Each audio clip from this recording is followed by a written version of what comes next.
बिस्मिल्लाहिर्रहमानिर्रहीम। अस्सलाम वालेकुम नाज़रीन, आप यूट्यूब चैनल देख रहे हैं। मैं इमरान खान हूँ। नाज़रीन, वादिय तीरा से बड़ी खौफनाक तस्वीर, वीडियोस और इतलात आ रही हैं। इसमें सिक्योरिटी फोर्सेस का अपना एक मौक़िफ़ है, लेकिन जो मकामी लोग बता रहे हैं या जो मकामी सियासतदान हैं वो बता रहे हैं, वो सूरत बड़ी खौफनाक है। हुआ ये है कि सिक्योरिटी फोर्सेस ने एक जगह पे शेलिंग और फायरिंग की थी, उसके नतीजे में एक छोटी बच्ची शहीद हो गई। इसे जो बताया जा रहा है, मकामी सोर्सेज कह रहे हैं कि इसको एक मार्टर का शेल लगा है। ये मार्टर का शेल जो है सिक्योरिटी फोर्सेज ही फायर करती हैं, किसी और के पास तो होता नहीं है। तो ये एक मार्टर का गोला फेंका गया था जिसमें ये बच्ची शहीद हो गई। कुछ लोग कह रहे हैं कि शायद गोली लगने से शहीद हुई, लेकिन इस बच्ची की शहादत के बाद बड़ा सख्त रिएक्शन आया पूरे इलाके में। लोग बहुत बड़ी तादाद में इकट्ठे हुए और सुबह पहुंच गए जहां पे ब्रिगेड हेडक्वार्टर है, जहां पे मिलिट्री हेडक्वार्टर है, वहां पे उसके बाहर आ गए और लोगों ने पुरअमन एहतजाज शुरू कर दिया, शोर मचा दिया। इसकी भी वीडियोस मौजूद हैं। कुछ वीडियोस में लोगों ने कुछ गाड़ियां रोकी थी, उनमें से एक गाड़ी से लोग पूछ रहे थे कि नीचे उतरो, देखो बच्ची को क्यों शहीद किया है, तुम किससे लड़ रहे हो, क्यों मार रहे हो। तो किसी ने उन्हें जवाब नहीं दिया। वहां से फिर सिक्योरिटी फोर्सेज निकल गई और फिर लोग इकट्ठे होकर एहतजाज करते हुए पहुंच गए मिलिट्री हेडक्वार्टर के बाहर तीरा में। और ये उसके बाद फायरिंग हुई और फायरिंग के नतीजे में मुख्तलिफ इतलात आ रही हैं। कुछ लोग 3 लोगों की जहाँ बहक होने की बात कर रहे हैं, कुछ लोग 6 लोगों की, कुछ 8 और 9 लोगों की भी बात कर रहे हैं कि इतने लोग भी वहां पे शहीद हो गए हैं। अब शोहदा की एग्जैक्ट तादाद, क्योंकि ये इलाका ऐसा है, यहां से खबरें निकलती नहीं है और खबरें निकलने से एस्टेब्लिशमेंट बातों का रोक भी देती है। वो नहीं चाहते कि ज़्यादा नुकसान का पता चले। लेकिन अस्पताल से जो इतलात आई उसके मुताबिक 8 अफराद कन्फर्म जो है वो जख्मी अस्पताल में पहुंचे हैं, जिनमें से एक की हालत तशवीशनाक है।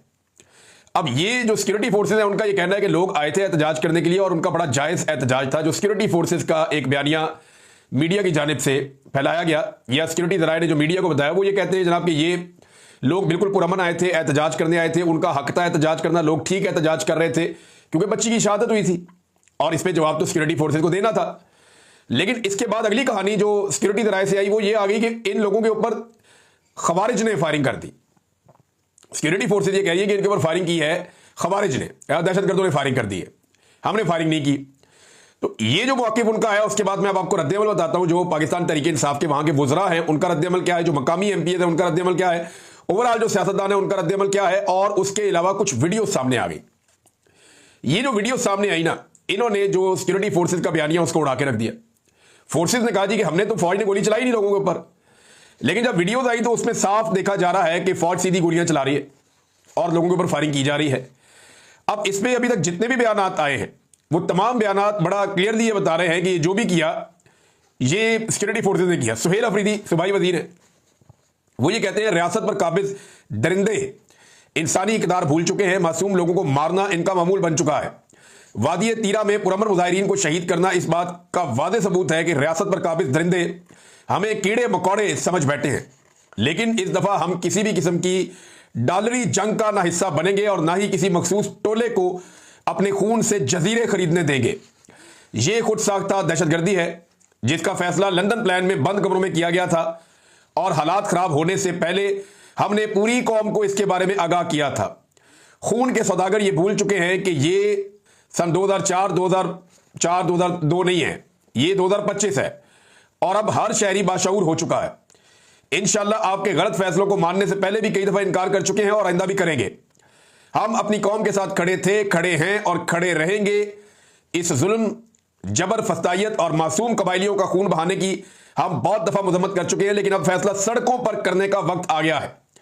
तमाम पख्तूनों को इस खुद साख्ता आग जो कि डॉलरों के पुजारी लगा चुके हैं, इसको रोकने के लिए सड़कों पर आना होगा, वरना ये आग अगर खैबर पख्तूनख्वा में लगी है तो इसकी तपिश कराची, लाहौर और इस्लामाबाद में भी महसूस होगी। अब नाज़रीन, इसमें एक स्टेटमेंट जो है वो शामदाना गुलजार साहिबा का भी है और उन्होंने तो बड़ा क्लियरली जो स्टेटमेंट दिया उसमें उन्होंने एक बात की है कि ये कौन सी रियासत है जो मादनियात के लिए अपने निहत्ते शहरियों का खून कर रही है। उनका यह कहना है कि ये जो ऑपरेशन किए जा रहे हैं या शहरियों का खून बहाया जा रहा है, ये इसलिए हो रहा है कि हमारी मादनियात पे कब्जा करना चाहती है रियासत। और रियासत पाकिस्तान को पता भी, डार साहब भी अमेरिकन के साथ मादनियात की जो मिनरल्स हैं, कीमती मिनरल्स, उनकी वो क्रिटिकल मिनरल्स उन्होंने वर्ड यूज़ किया मार्को रूबियो ने, ये भी उसी की बात करके आए, आर्मी चीफ भी उसी की बात करके आए, डोनाल्ड ट्रंप भी उसी की बात करते हैं, उनकी गवर्नमेंट अमेरिका की वो इसी की बात करती है कि उन्हें खैबर पख्तूनख्वा की जो कीमती मादनियात हैं कबायली इलाकों के, उन सब पे अमेरिका को कंट्रोल चाहिए और पाकिस्तान की हुकूमत ये कंट्रोल देना चाहती है। इसमें ये अपनी जेबें भरेंगे और अवाम के हाथ कुछ नहीं आएगा। मैं पाकिस्तानी अवाम को एक बात का यकीन दिलाना चाहता हूं कि ये एस्टेब्लिशमेंट और ये हुकूमत आपकी सारी मादनियात बेच देंगे अमेरिका को खुश करने के लिए और ये अपनी जेबें भर के यहां से भाग जाएंगे। आपके पल्ले कख नहीं आएगा। माजी में भी इन्होंने यही किया, ये अभी भी यही करेंगे। नाज़रीन, यहां पे एक सवाल जो है वो इकबाल अफरीदी साहब ने उठाया है। उन्होंने क्या सवाल उठाया, जरा सुने आप। कमांडेंट तीरा से ये पूछना चाहता हूं कि आपको ये इख्तियार किसने दिया कि पुरअमन शहरियों पे आप गोली चलाए? हमने तो ये बंदूक इंडियन को मारने के लिए दिया है, कौम के बच्चों को शहीद करने नहीं दिया। लिहाजा मैं इस वाक़े को अदालत भी ले जाऊंगा और जिम्मेदारों के खिलाफ FIR करने और असेंबली के फ्लोर पे और वफाकी हुकूमत और उनके जितने भी कंसर्न जिम्मेदार है उनसे भी मैं इस बात को। अच्छा जी, ये आपने सुना इकबाल अफरीदी साहब को। वो तो साफ कह रहे हैं कि सेक्टर कमांडर से पूछना चाहता हूं मैं और कमांडेंट से पूछना चाहता हूं कि यहां पे गोलियां क्यों चलाई और हमने तो आपको बंदूक दी है इंडिया से लड़ने के लिए, आप बंदूक से हमारे बच्चों को मार रहे हैं और ये बंदूक तो रियासत ने दी है ना, तनख्वाह तो आप रियासत से लेते हैं। अब इसी तरह का जो स्टेटमेंट है वो सेनेटर मुश्ताक अहमद साहब का भी है। वो इस बारे में कहते हैं कि वादी तीरा में जिला खैबर में सिक्योरिटी फोर्सेज की तरफ से फायर किया जाने वाला मार्टर गोले से एक बच्ची की शहादत के बाद इलाके के अवाम के पुरअमन एहतजाज पर सिक्योरिटी फोर्सेज की फायरिंग से 6 बेगुनाह सिविलियन मुजाहिरीन की शहादत की इतलात आ रही है। यह बदतरीन हुकूमती दहशतगर्दी है। क्या कबायली अवाम को अपने जिगर गोशों के कत्ल पर एहतजाज का हक नहीं है? क्या पुरअमन आईनी एहतजाज का जवाब सीधी फायरिंग और मुजाहिरीन का कत्ल है? इस्लामाबाद में भी यही हुआ था ना, सीधी फायरिंग कर दी थी अवाम के ऊपर। तीरा के मजलूम अवाम के साथ हूं मैं। इस हुकूमती कत्लो गारतगिरी की मजम्मत करता हूं। इस अंदोनाक वाक़या की अदालती इंक्वायरी का मुतालबा करता हूं। फौजी ऑपरेशन, सिविलियंस आबादी पर बमबारी, मार्टर गोलों की फायरिंग, ड्रोन हमले फौरी बंद किए जाएं। ये जनाब स्टेटमेंट है सेनेटर मुश्ताक अहमद साहब का। इसमें जो मोहसिन दावड़ है उन्होंने भी एक स्टेटमेंट दिया। इनका ताल्लुक पाकिस्तान तहरीक इंसाफ से नहीं, इनकी अलग जमात है और इन्होंने भी बड़ी शदीद मजम्मत की है इसकी। और इस सारी चीज़ को इन्होंने कहा सिक्योरिटी फोर्सेज की मजम्मत करता हूं मैं कि उन्होंने फायर खोला या फायरिंग की सिविलियंस के ऊपर तीरा में।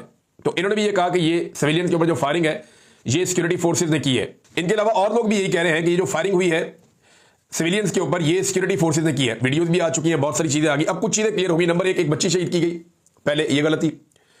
उसके बाद लोग पुरअमन एहतजाज कर रहे थे और इसका एतराफ खुद सिक्योरिटी दराए ने किया जी लोग पुरअमन थे और वो अपने हक के ऊपर एहतजाज कर रहे थे। फिर इन्होंने कहा दहशतगर्दों ने गोली चलाई, वीडियोज आ गई, पता चल गया दहशतगर्दों ने नहीं चलाई, गोलियां सिक्योरिटी फोर्सेज ने चलाई। और उसके बाद लोगों ने पथराव भी किया, लोगों ने पथराव किया। ये वीडियोस इसकी भी आ गई कि लोग भी पथराव कर रहे थे।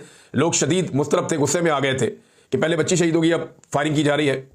और फायरिंग के नतीजे में अभी तक इतलात मुख्तलिफ आ रही है। सबसे कम जो शहादतों की इतला है वो 3 की है और जो ज़्यादा से ज़्यादा है वो 8 की है कि 8 लोग शहीद हो गए हैं। लेकिन अभी तक कोई कंफर्मेशन नहीं है, इलाका ऐसा है, मैंने आपको पहले भी बताया। और जितने मकामी सियासतदान हैं, जो वहाँ के लोकल सियासतदान हैं, वो भी ये बता रहे हैं, अस्पताल जो लोग हैं वो भी ये बता रहे हैं कि सिक्योरिटी फोर्सेज ने फायरिंग की है। जो लोग जख्मी हैं वो खुद बता रहे हैं कि हमें गोली सिक्योरिटी फोर्सेज ने मारी है। तो अब सवाल ये पैदा होता है कि सिक्योरिटी फोर्सेज क्यों लोगों को गोलियां मार रही हैं? ये क्या नया शौक चढ़ गया है? एक तो पश्तून को उसके पूरे इमेज को तबाह किया जा रहा है। जो अभी एक ड्रामा हम देख रहे थे कराची में एक यूनिवर्सिटी का, उसमें शलवार कमीज पहना के पश्तूनों की तरह दाढ़ियां रख के वो शो करते हैं जैसे ये दहशतगर्द है सारे। आप पूरे एक कल्चर को दहशतगर्द करार देने के तुले हुए हैं और उनको मारते चले जा रहे हैं। क्या उनका खून का रंग कोई और है? क्या वो कीड़े मकोड़े हैं, वो इंसान नहीं है? क्या सिर्फ आपके हकूक है, उनके हकूक नहीं है? कि लाहौर में और कराची में किसी को कुछ नहीं होना चाहिए, रावलपिंडी में किसी को कुछ नहीं होना चाहिए, लेकिन यहां कोई पश्तून मारा जाता है तो मारा जाए, कोई बलोच मारा जाता है मारा जाए, कोई कोयटा का रहने वाला हमारा पश्तून मारा जाता है तो मारा जाए, कोई गरीब मारा जाता है चलो पंजाब का भी तो वो भी मारा जाए। सिर्फ हक जो है वो पाकिस्तान में अशराफिया का है, यही इंसान है, अशरफुल मखलूकात सिर्फ ये है, बाकी सारे कीड़े मकोड़े हैं। ये नाज़रीन पाकिस्तान के साथ हो रहा है और पाकिस्तानियों के साथ लगातार किया जा रहा है। और जहां इन्होंने जाकर लड़ना है वहां लड़ने की इनमें सलाहियत ही नहीं है, वहां ये बात ही नहीं कर सकते, वहां इनका मुंह ही नहीं खुलता।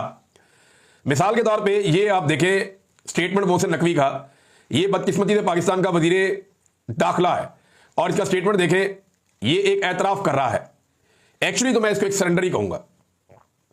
वो ये कह रहे हैं हमने काफी कंसल्टेशन की है और उसके बाद हमने ये फैसला किया मिनिस्ट्री ऑफ फॉरेन अफेयर्स के साथ कि बलूचिस्तान की गवर्नमेंट के साथ भी हमारी बात हुई है और सिक्योरिटी एजेंसीज के साथ भी हुई है और ये डिसाइड हो गया है कि जो ज़ायरीन हैं जो ईरान जाते हैं ज़ियारतों के लिए, उन्हें इजाज़त नहीं दी जाएगी कि वो बलूचिस्तान की सरजमीन से ज़मीनी ट्रैवल करें। ये सबसे सस्ता रास्ता यही होता है। कि ये अब बाई एयर ही जाएंगे। जो लोग कम पैसे देकर बाई रोड चले जाते थे वो अब नहीं जा सकेंगे। मोहसिन नकवी का जो फ्लाइटें बढ़ा देंगे, ये कर देंगे, वो कर देंगे, फैसिलिटेट करेंगे, लेकिन जो गरीब लोग बेचारे ज़ायरीन जाते थे वो अब नहीं जा पाएंगे। और ये एक बहुत बड़ा सरेंडर है मोहसिन नकवी का। मोहसिन नकवी की एक बात आपको याद दिलाऊं, ये वही मोहसिन नकवी है जो बहुत बड़े बड़े दावे किया करता था। इसी मोहसिन नकवी ने इन दहशतगर्दों के बारे में क्या कहा था, जरा ये सुने आप। ये मसला नहीं है। मैं आपको ये भी बता दूं, अभी हम ये बात कर रहे थे ऑपरेशन की, किसी ऑपरेशन की कोई जरूरत नहीं है। ये एक एसएचओ की मार है और आप देखेंगे ये एक एसएचओ की मार रहेंगे इंशाल्लाह ताला। इनके लिए कोई लंबी चौड़ी हमें साइंस करने की जरूरत नहीं है। ये दहशतगर्द हैं और दहशतगर्दों का मुकाबला करना हमारी सिविल आर्म फोर्सेज भी जानती है, हमारी आर्म फोर्सेज भी जानती है, हमारी पुलिस भी जानती है और इनका बंदोबस्त होगा। ये जब जाफर एक्सप्रेस वाला इंसिडेंट हुआ तो हमने खतरे की निशानदेही की, पाकिस्तान की मीडिया ने बताया, क्योंकि ये नया आदमी है मोहसिन नकवी, इसको आइडिया ही कुछ नहीं है कि वजारत दाखिला कहते चलती है, सिर्फ आर्मी चीफ से ताल्लुक है, तो ये आके वजारत दाखिला पे भी बैठ गया और पीसीबी पे भी बैठ गया, ताल्लुकात का फायदा उठा रहा है और क्या है। तो अब ये जो मोहसिन नकवी है इसने दावा किया कि एक एसएचओ की मार है दहशतगर्द। अब वो एसएचओ किधर है जिसकी मार थे दहशतगर्द?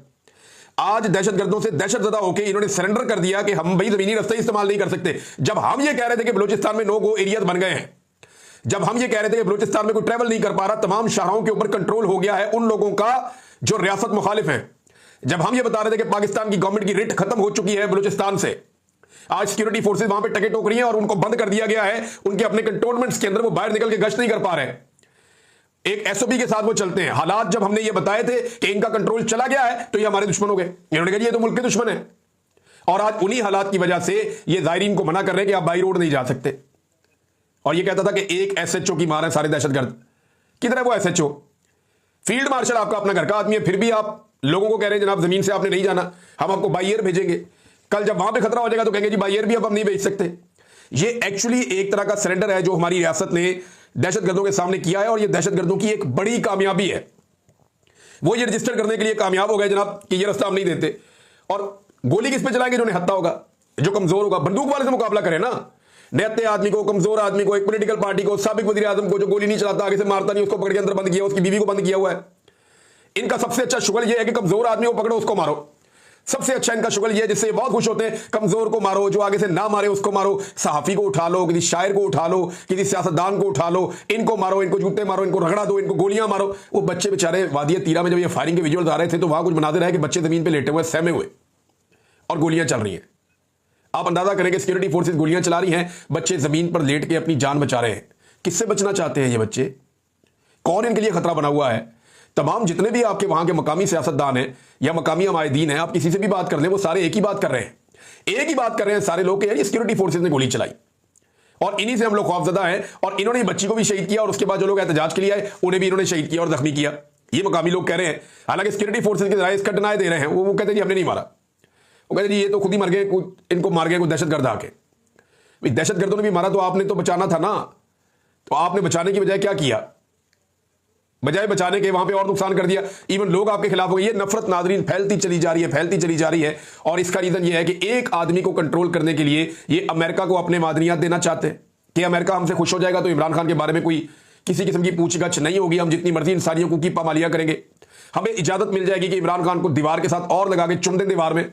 लिहाजा अमेरिका को इन्होंने मादनियात देने, वो मादनियात देने के लिए इन्हें पहले वहां ऑपरेशन शुरू करना पड़ेगा, ऑपरेशन पे मकामी लोगों को निकालना पड़ेगा और मकामी लोगों को निकालने के लिए इस तरह के वाकयात करने पड़ेंगे। ये वहां के लोग कह रहे हैं, मैं नहीं कह रहा, ये वहां के एमएनएस कह रहे हैं। शानदाना गुलजार ने आप ये बात की है, बाकी लोगों ने ये बात की है, बार बार वो ये कहते हैं। मुराद सईद ने इसके बारे में बात की और ये एक 27वीं आईनी तरमीम आने वाली है। मैंने आपको आज से चंद दिन पहले ये बात बताई थी, अब बाकी सहाफी भी कह रहे हैं, बल्कि इसकी तस्दीक की है बड़े अच्छे सहाफी है हमारे एजाज सैयद साहब, उन्होंने भी, कि फजलुर रहमान साहब बड़ा अहम रोल प्ले करने वाले हैं ये मादनियात अमेरिका को देने के हवाले से।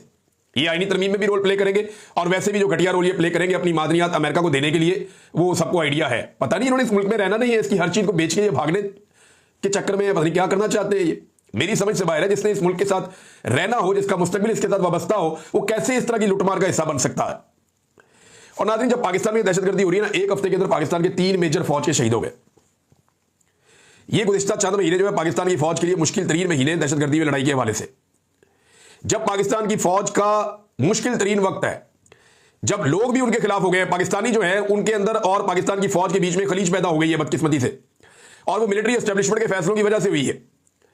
जब लोग अपने इलाकों में इनको ऑपरेशन करने से मना कर रहे हैं, जब फौजी लगातार शहीद हो रहे हैं, जवान शहीद हो रहे हैं, उस वक्त पाकिस्तानी फौज का जो सुप्रीम कमांडर है उसके शुगल चेक किए आपने? तस्वीर देखें आप, ये जनाब supreme commander of Pakistan forces Asif Ali Zardari ये केक काट रहे हैं अपनी सालगिरह का।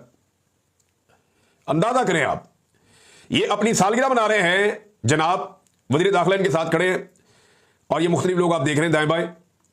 सुप्रीम कमांडर पाकिस्तानी फोर्सेस का अपनी सालगिरह का जश्न मना रहा है उस वक्त और लोगों को अंग्रेजी में गाने सुनवा रहा है, रॉक बैंड्स की परफॉर्मेंसेज हो रही है, अखबारों के अंदर अवाम के पैसे से बड़े बड़े पूरे सफे के इश्तिहारात इनकी सालगिरह की मुबारकबाद के लगाए जा रहे हैं। सिंध हुकूमत ने अवामी पैसे से पूरे सफे के इश्तिहारात छाप दिए इनकी सालगिरह के। ना कोई अदालत पूछने वाली है, ना कोई और पूछने वाला है, अपोजिशन को वैसी दीवार से चुन दिया इन्होंने। ये सब कुछ उस वक्त हो रहा है जिस वक्त क्या हो रहा है, जिस वक्त पाकिस्तान में फौजी शहीद हो रहे हैं और सुप्रीम कमांडर इंजॉय कर रहा है। ये जनाब इनकी प्रायोरिटीज है।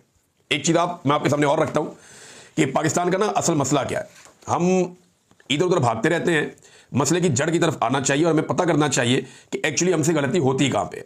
ये नाज़रीन मैं आपको एक बंदा है, इसकी एक ऑडियो सुनाता हूं और ये साहब जो हैं ये मियां अजहर शाद हैं और ये लाहौर चैम्बर से इनका ताल्लुक है और इन्होंने क्लास ले ली है वफाकी हुकूमत की एक मीटिंग में, बजट के हवाले से और बाकी चीज़ों के हवाले से इनके तहफ़्फ़ुज़ात हैं। अब ये क्या कह रहे हैं, ज़रा पहले आप ये सुन लें।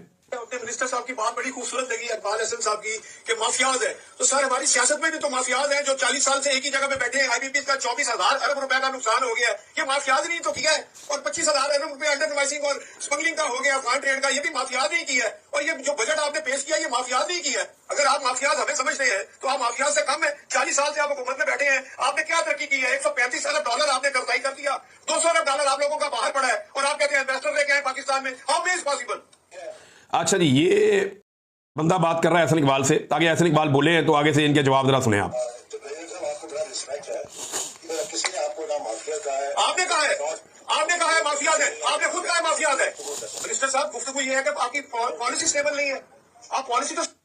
अच्छा जी, ये आप बेइज्जती कर रहे हैं सियासतदानों की कि जनाब आप माफियाज हैं, हम माफियाज नहीं हैं और ये और वो है। लेकिन देखें पाकिस्तान में सियासतदानों की तो हुकूमत ही नहीं है, मईशत तो चला रही है पाकिस्तान की मिलिट्री एस्टेब्लिशमेंट और फैसले तो वो कर रहे हैं, वजीर खजाना भी उनका अपना है, तो कंट्रोल तो सारा का सारा फील्ड मार्शल आसिम मुनीर साहब के पास है या मिलिट्री एस्टेब्लिशमेंट के पास है। सिंपल अल्फाज में आप कहें तो उनसे जब ये मिलकर आते हैं तो तब इनकी जबान से किस तरह की शीरीनी टपक रही होती है, जरा वो भी आप जरा इन्हीं साहब का आप स्टेटमेंट सुने। ये जनाब एक सहाफ़ी हैं, उनके शो में ये क्या कह रहे थे, ये 2 दिन पहले जब ये आर्मी चीफ से मिलकर आए फील्ड मार्शल से, ये सुने आप जरा उस वक्त इनका स्टेटमेंट देखें आप। क़याद मुहिब वतन फील्ड मार्शल साहब ने हमारी बात को तकरीबन 2.5 घंटे तक सुना और जो मुलाकात 2 घंटे के लिए तय हुई थी वो 3.5 घंटे तक चली गई।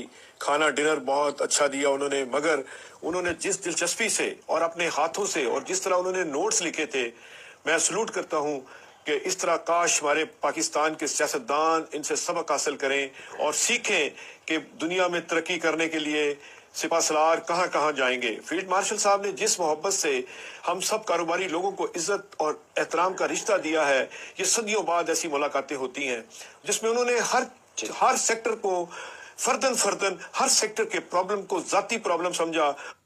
सदियों बाद ऐसी मुलाकातें होती हैं जिनका कोई ताल्लुक नहीं मईशत से, ना जिन्होंने मईशत पढ़ी है, ना उनको मईशत की समझ है, और उन्हीं के फैसलों की वजह से, मिलिट्री एस्टेब्लिशमेंट के फैसलों से आज पाकिस्तान की मईशत खड़ी नहीं हो पा रही। सारे मुल्कों की खड़ी होगी मईशत, हमारी नहीं खड़ी हो रही। वजह यही है ना कि मिलिट्री एस्टेब्लिशमेंट फैसले करती है, जो लोग बेचारे मईशत को समझने वाले उन्हें फैसले करने नहीं दिए जाते। उधर तारीफें, जिसके हाथ में डंडा उसकी तारीफें ही तारीफें, ये बंदा वही है। और जो बेचारे डंडे वालों ने लाके बैठाए हुए उनको ये भी डंडा लेके पड़ गए। सियासतदानों को यह बात समझनी होगी कि वो टक्के टोकरी हो चुके हैं, उनकी इज्जत खाक में मिल चुकी है। आज एक फौजी के हाथ में डंडा है तो पूरा पाकिस्तान का हर तबका उसी को सलाम कर रहा है। ब्यूरोक्रेसी, पुलिस, ताजर, बड़े बड़े बिजनेसमैन, जागीरदार सारे उनके कंट्रोल में हैं और सियासतदान की इज्जत टके की नहीं रही। और वजह पता है क्या है?